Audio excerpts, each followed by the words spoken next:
రామకృష్ణారెడ్డి మీద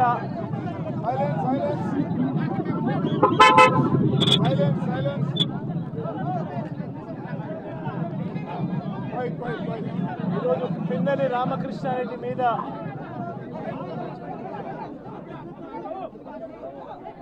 తన మీద ఏకంగా 307 అంటే అటెంప్ట్ టు మర్డర్ లాంటి కేసులు పెట్టి ఏ రకంగా అన్యాయంగా తనను జైల్లో నిర్బంధించడం జరుగుతూ ఉందో కూడా చూస్తూ ఉన్నాం. ఈరోజు రాష్ట్ర వ్యాప్తంగా కూడా ఇదే కార్యక్రమాలు జరుగుతూ ఉన్నాయి. రాష్ట్ర వ్యాప్తంగా కూడా కేవలం తెలుగుదేశం పార్టీకి చంద్రబాబు నాయుడు గారికి ఓటు వేయలేదు అన్న ఒకే ఒక కారణంతో ఏకంగా ఆస్తులను ధ్వంసం చేస్తూ ఉన్నారు, దొంగ కేసులు పెడతా ఉన్నారు. వీళ్ళే కొడతారు, మళ్ళీ వీళ్ళే అటువైపున ఉన్న వారి మీద వాళ్ళు కొట్టారు అని చెప్పి కేసులు పెడతారు. ఇంతటి దారుణంగా ఈరోజు రాష్ట్రంలో పరిపాలన సాగిస్తూ ఉన్నారు. నేను అడుగుతా ఉన్నా, ఇదే గత 5 సంవత్సరాల కాలంలో వైఎస్ఆర్సీపీ పరిపాలనలో ఉండగా, వైఎస్ఆర్సీపీ ప్రభుత్వంలో ఉండగా అప్పుడు జగన్ ఏం చేశాడు?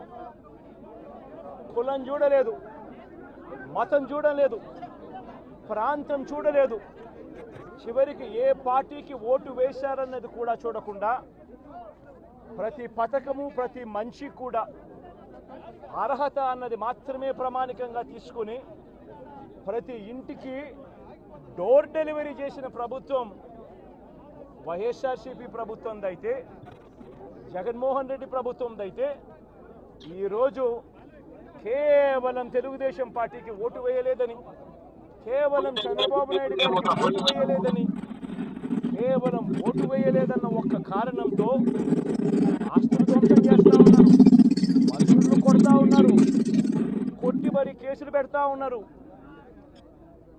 ఇంతటి అన్యాయంగా రాష్ట్రాన్ని రావణ కాష్టం చేస్తూ ఉన్నారు. రాజశేఖర రెడ్డి గారి విగ్రహాలను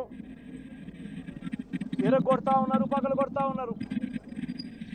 ఇవన్నీ ఏదైతే చేస్తూ ఉన్నారో ఇవన్నీ కూడా శిశుపాలుని పాపాల మాదిరిగా ఇవన్నీ కూడా పాపాలు పండుతాయి.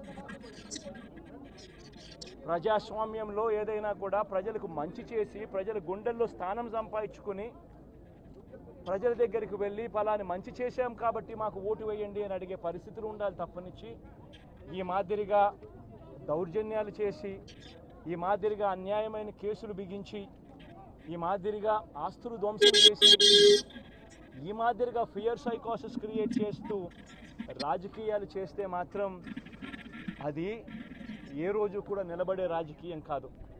తాత్కాలిక మేలేదైనా జరుగుతుందేమో తప్పనిచ్చి తర్వాత ఓటు వేసేటప్పుడు మాత్రం ప్రజలు ఇవన్నీ కూడా ఖచ్చితంగా గుర్తుపెట్టుకొని లెక్క జమ చేసి చంద్రబాబు నాయుడు గారికి గట్టిగా బుద్ధి చెప్పే పరిస్థితులు రోజులు కూడా తొందరలోనే ఉన్నాయని కూడా ఈ సందర్భంగా చంద్రబాబు నాయుడు గారిలో మార్పు రావాలని సందర్భంగా కూడా తెలియజేస్తా ఉన్నా.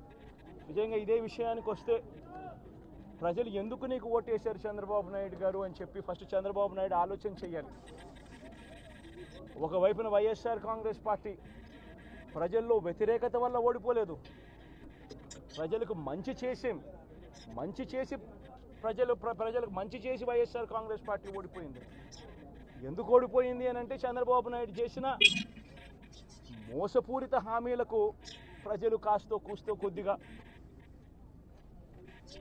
ఇదే ఆ 10% కాస్త అటువైపున షిఫ్ట్ అయ్యి చంద్రబాబు నాయుడు గారు అధికారంలోకి వచ్చిన పరిస్థితులు.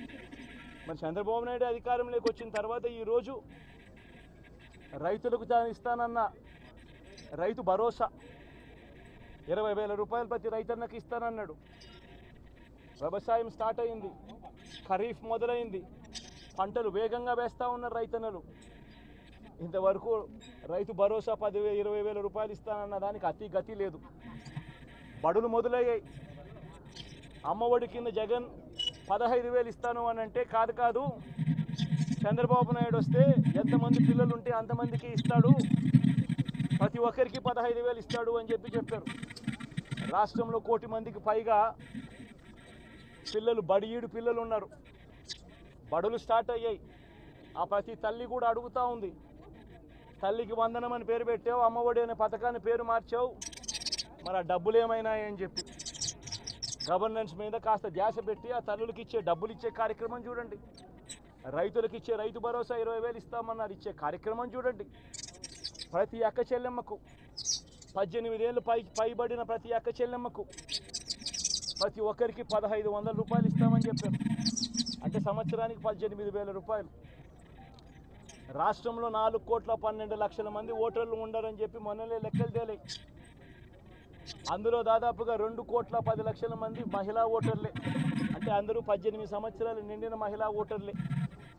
మరి 2,10,00,000 మంది ఈ మహిళా ఓటర్లందరూ కూడా 18 ఏళ్ళు నిండిన ఈ మహిళా ఓటర్లందరూ కూడా వీళ్ళందరూ కూడా ఈరోజు అడుగుతూ ఉన్నారు, 1,500 రూపాయలు ప్రతి నెల ఇస్తానన్నావు, ఏమైంది ఈ 1,500 రూపాయలు ఇచ్చే కార్యక్రమాలు అని చెప్పి అడుగుతూ ఉన్నారు.